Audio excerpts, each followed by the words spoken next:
Habari ndugu wasikilizaji, habari ndugu watazamaji wangu. Karibu tena katika kipindi changu hiki cha mahusiano ya ndoa. Leo nataka niongee na nyinyi dada zangu. Dada zangu, mwanaume kukupa pesa sio kwamba yeye hana shida, lakini anajinyima tu ili wewe urizike.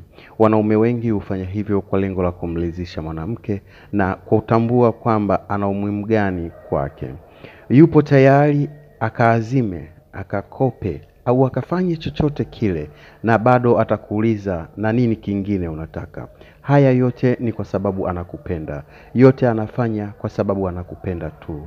Sasa hebu jiulize, kwa nini unachukua muda wako kumuumiza? Hivi vitu vya kumuumiza vinatoka wapi? Kwa nini hawezi kujali thamani anayokupa?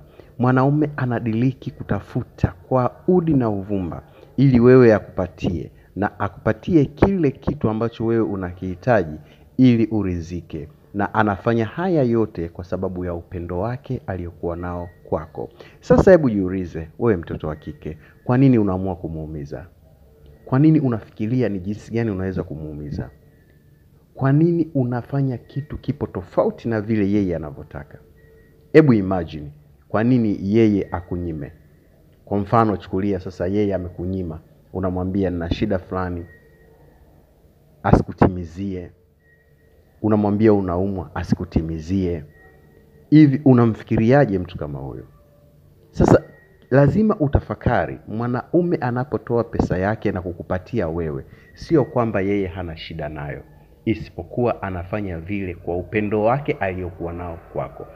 Sasa na wewe unapopokea ile pesa, thamini upendo aliokuonyesha mwenzio kwamba yeye amekupenda kwa jinsi gani, na wewe unapokea ile pesa kwa kutimiza upendo wako uliokuwa nao kwake ili usimuumize. Ili somo limekupa wewe leo ili utambue kwamba kwa nini unamuumiza mwenzio wakati yeye anatafuta kwa ajili yako.